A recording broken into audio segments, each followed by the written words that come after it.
나머지 가족은 자부심과 체념이 복잡하게 뒤섞인 마음으로 그 말을 받아들였다. 자꾸 피해 다니기만 하는 죽음을 늙은 사람이 직접 찾아가 자신의 의지에 따라 자신을 내어주는 것이 매일 있는 일은 아니기 때문에 자부심을 느꼈다. 또 어느 쪽이든 잃을 것이 없기 때문에 체념을 했다. 무엇을 할 수 있겠는가? 운명과 싸울 수는 없지 않은가 하는 마음이었다. 사람이 인생에서 모든 것을 가질 수는 없다는 말이 있다. 이 용기 있는 노인은 가난하고 정직한 가족밖에 남길 것이 없지만 이 가족은 존경하는 마음으로 노인을 기억할 것이 틀림없다. 이 가족에는 방금 울면서 방을 나간 딸과 이 세상에서 아무런 잘못을 한 적이 없는 아이만 있는 것이 아니었다. 다른 딸과 사위도 있었다. 이들은 자식 셋을 두었는데 다행히도 모두 건강했다. 그 외에도 결혼할 나이가 오래전에 지난 노처녀 고모도 있었다. 다른 사위, 그러니까 울면서 방을 나간 딸의 남편은 먼 땅에서 살고 있다. 먹고 살려고 이민을 간 것이다. 그 사위는 내일이면 자신의 하나뿐인 자식과 사랑하던 장인이 죽었다는 사실을 알게 될 것이다.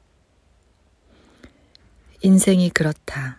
어느 날 한 손으로는 뭘 주고 다른 손으로는 또 그것을 가져간다.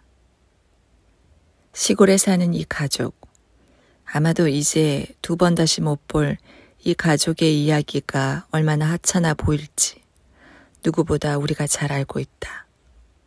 그러나 순수하게 기술적인 서술적인 관점에서 보더라도 죽음과 그녀의 엉뚱한 짓에 관한 이 진실하면서도 진실하지 않은 이야기에서 가장 극적인 에피소드로 꼽을 만한 대목의 주인공들이 될 이 사람들의 이야기를 두 줄로 처리하고 끝낸다는 건 우리에게 부당한 일로 보였다. 그래서 이 가족의 이야기는 계속된다. 하마터면 노처녀 고모가 의심을 드러낸 일을 이야기하지 않고 넘어갈 뻔했다. 이웃들이 뭘 하겠니? 고모가 물었다. 죽음의 문턱에 있으면서도 그걸 넘지 못했던 이 두 사람이 없는 걸 알면 말이다. 노처녀 고모는 보통은 이런 식으로 점잠빼며 둘러 말하지 않는다.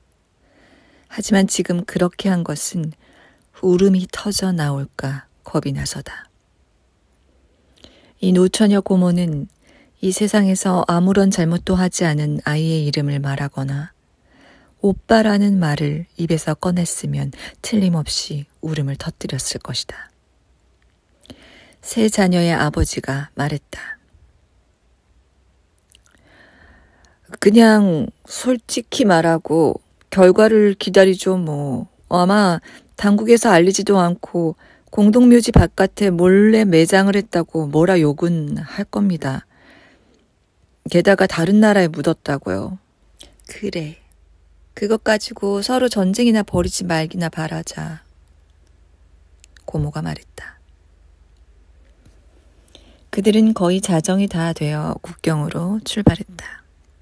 마을의 다른 사람들은 이상한 일이 벌어질 것이라고 짐작이라도 했는지 평소보다 늦게 잠자리에 들었다. 마침내 정적이 거리를 지배하게 되었다.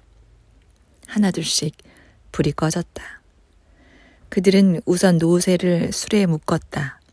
그런 다음 사위와 두 딸은 노인을 아래층으로 옮겼다. 노인은 무게가 얼마 나가지 않았음에도 옮기기가 쉽진 않았다. 노인은 삽과 괭이를 가져가느냐고 물었고 사위와 딸은 대답했다. 가져왔어요. 걱정 마세요. 이윽고 한 딸이 위층으로 올라가 아이를 품에 안고 말했다. 잘 가라, 아가야. 두 번 다시 너를 못 보겠구나. 그러나 이것은 사실이 아니었다. 아이 어머니도 자매 부부와 함께 수레를 타게 되었던 것이다. 필요한 일을 하는데 적어도 3사람은 필요했기 때문이다. 노처녀 고모는 다시는 돌아오지 않을 여행자들에게 작별 인사를 하지 않는 쪽을 택했다.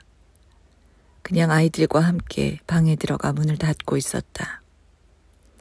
수레바퀴의 금속 테두리가 도로의 울퉁불퉁한 표면에서 끔찍한 소리를 내면 호기심 많은 이웃이 이 시간에 누가 어딜 가는지 궁금해 창밖을 내다볼 위험이 있었기 때문에 그들은 좁은 흙길을 따라가기로 했다. 그 길을 한참 따라가자 마침내 마을 너머의 도로에 이르게 되었다. 국경에서 별로 멀지 않은 곳이었다. 그러나 문제는 도로가 그들을 국경 너머로 데려다 주지 않는다는 것이었다. 어느 정도 가서는 도로를 버리고 수레가 간신히 통과할 만한 좁은 길을 따라가야 하고 마지막에는 관목들을 헤치고 걸어가야 했다. 할아버지는 없든가 해야 할 판이었다. 다행히도 사위가 이 지역을 아주 잘 알았다. 사냥꾼으로서 좁은 길을 따라 자주 돌아다녔을 뿐 아니라 밀수꾼으로서도 종종 그 길을 애용했기 때문이다. 수레를 놓아두고 가야 할 곳까지 가려면 거의 2시간이 걸렸다. 그 순간 사위의 머릿속에 노새의 튼튼한 2 다리를 믿고 할아버지를 노새 등에 태우자는 생각이 떠올랐다. 그들은 노새에게서 수레를 풀고 필요 없는 마구는 떼어내고 안간힘을 써서 노인을 노새에 태우려고 했다. 2 여자는 울고 있었다. 가엾은 아버지, 불쌍한 우리 아버지. 울음 때문에 그들에게 남아있던 얼마 안 되는 힘마저 빠져나갔다. 가엾은 노인은 이제 반쯤 의식을 잃었다. 죽음의 첫 번째 문턱을 이미 넘고 있는 것 같았다. 못하겠어. 사위가 절망에 빠져 소리쳤다. 그 순간 갑자기 자기가 먼저 노새에 올라타고 나서 노인을 노새 양 어깨 사이로 끌어올리면 되겠다는 생각이 들었다. 내가 안고 가야겠어. 다른 방법이 없어. 2 사람은 밑에서 도와주세요. 아이 어머니는 수레로 가서 아이가 담요를 잘 덮고 있는지 확인했다. 가엾은 어린 것이 감기에 걸리는 것을 원치 않았기 때문이다. 아이 어머니는 다시 언니를 도우러 갔다. 1, 2, 3. 그들은 입을 모아 그렇게 말했지만 아무런 도움이 되지 않았다. 아버지 몸은 이제 납덩어리 같았다. 땅에서 간신히 조금 들어올릴 수 있을 뿐이었다.